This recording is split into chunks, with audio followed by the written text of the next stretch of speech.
దేవుని నామానికి మహిమ కలుగును గాక. ప్రియ దేవుని బిడ్డలారా, ప్రతి ఉదయకాలం ఈ దినం దేవుని వాగ్దానం చూస్తున్న ప్రియ దేవుని బిడ్డలందరూ ప్రత్యేకమైన వందనాలు. దేవుని బిడ్డలారా, మీ అందరూ బాగున్నారా? ప్రతి ఉదయకాలం వచ్చిన వాగ్దానం చూస్తూ దైవికంగా దేవుని స్తుతిస్తూ ఉన్నారా?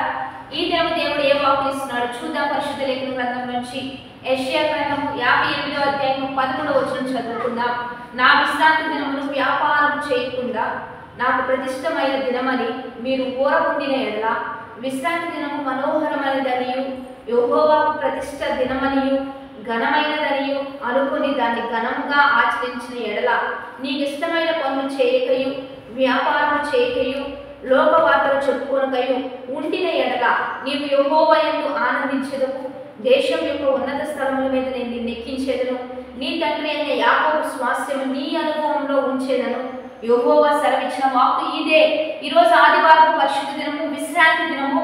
దీన్ని పరిశుద్ధంగా ఘనంగా దేవుని స్తుతించడానికే వాడాలని దేవుడు సెలవిస్తున్నాడు. దేవుని బిడ్డలారా, ఏ వ్యాపారానికి కానీ ఏ లోక సంబంధమైన మాటలకు కానీ ఇక్కడ ఒక మాట నేను చెప్తున్నాను, వ్యాపారం చేయొద్దని, ఇది నాకు ప్రతిష్ఠిత దినమని, మీరు ఊరకు కూడా ఉండకూడదని, విశ్రాంతి దినము మనోహరమైనదిగా భావించాలంట, ఇది ఘనమైనదిగా ఆచరించాలంట.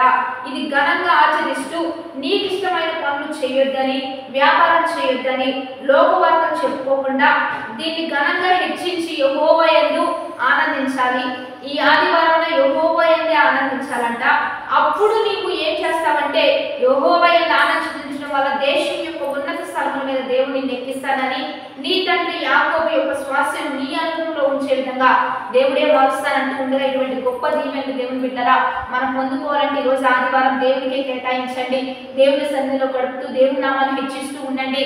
ఏ లోక సంబంధంగా టైం వేస్ట్ చేసుకోవద్దు. టైం టు టైం మందిరంలో ఉండడం, దేవుని పనులు చేస్తూ ఉండగా, నన్ను గణపరచు వారిని నేను గణపరుస్తానన్నాడు.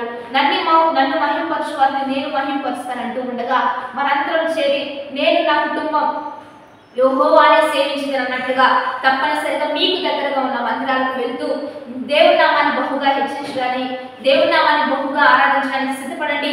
దేవుడు నిన్ను నీ కుటుంబాన్ని హెచ్చిస్తూ ఆశీర్వదిస్తూ ప్రతి అవసరం తీర్చబోతూ ఉండగా వాగ్దానాన్ని బట్టి ప్రార్థన చేద్దాం. పరిశుద్ధుడా, మహోన్నతుడా, గొప్ప దేవ, ఈ దినం ఎంతమంది వాక్ వచనాలు చూస్తూ ఉన్నారో ఈ వాగ్దానం ప్రతి ఒక్క జీవితంలో రూఢీపరిచేయ, వారు నిన్ను ఆరాధించడానికి, నీ నామాన్ని మహిమపరచడానికి వారు సిద్ధపడుతూ ఉండగా, వారి కుటుంబాన్ని ఫలవంతంగా దీవెనకరంగా ఉన్నతంగా హెచ్చించి గణపరిచి నీ ఘనమైన నామానికి మహిమ తెచ్చుకోమని, ప్రతి ఒక్కరు ఈ రోజు నీ సన్నిధిలో గడుపుతూ ఉత్సహించి సంతోషించే గొప్ప తండ్రి దయచేయమని ప్రభువైన యేసుక్రీస్తు నామం పేరిట అడిగి వేడుకొని ప్రార్థిస్తూ ఉన్నాము గొప్ప తండ్రి. ఆమె మంచిగా లైక్, షేర్, కామెంట్ చేస్తూ దైవికంగా సిద్ధపడదాం. 50 దినం ఉపవాస ఆరాధన జరుగుతున్నాయి. ఈ దినం 30వ ఉపవాస ఆరాధన. మనందరం కలుసుకుందాం, దైవికంగా సిద్ధపడదాం. Have a blessed day. Amen.